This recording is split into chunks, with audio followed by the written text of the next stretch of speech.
Hey guys, welcome back to Digital Decoded. Today we're going to be taking a look at setting up your domain to allow third-party systems to send email on its behalf. This is for systems like bulk email marketing platforms, MailChimp, Constant Contact, and also for automated marketing systems like HubSpot, Pardot, Salesforce, etc. So these systems will require specific DNS entries to be implemented into your domain registrar, allowing them the authority to send email on your domain's behalf. The DNS entries we'll be looking at today are the SPF record and also TXT records that some of these systems use to create that authority. So let's go ahead and take a quick look. We're going to look at the Namecheap DNS editor because that's the one we have available to us, as that's where our domain for our main company is hosted at. And we'll take a quick look at what that looks like to kind of try to take the unknowns out of it so it doesn't seem so scary to make these edits on your own. All right, let's go ahead and take a quick look. Okay, so here we are in our Namecheap DNS editor for our domain, onesolutionstudio.com.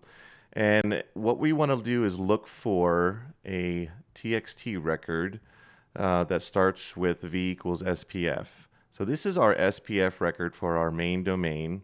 And in here, we're going to have a string of allowed IPs or domains that are authorized to send email via our domain name.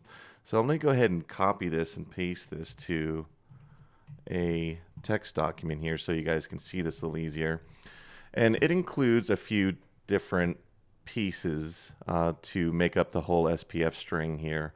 It's always going to start with V equals SPF1, and then it's going to start to include which domains you want to include to send email on your behalf. So we've got a few different include records set up in here, and these are all for different systems that may be sending email on our domain's behalf. We don't have any IPs in here, but that's just a different type of include. You can also see one in there that's just called A. That means that allows anything set up for your domain's A record can send email. So we can see here that we've got a few set up. Our main email provider is Gmail, so that's why you see the Google one in here. So whatever system you're using is going to tell you what to add as far as what for their system. They may be using SendGrid, Mailgun, or some other type of email platform, but they'll generally tell you what needs to be added to your SPF record. You don't want to replace what's there, you just want to add to it. And then you should be able to, once that propagates through the DNS entry, the DNSs around the world, you should have no problem sending email via that system. Another record that a lot of these systems use is a TXT record called SMTP API. And that's what this one looks like here. So this one was for, if I can remember, Autopilot HQ, which is an automated marketing system that we use. It required these two text records to be included to allow its system to send email on our domain's behalf. So again, they'll give you very specific instructions on what type of record it needs to be, what's going to be set up in the host value, and also for the value here. You can usually use your timing, your TTL, it's called, to automatic or whatever your DNS registry editor defaults to. Wouldn't be too concerned about that.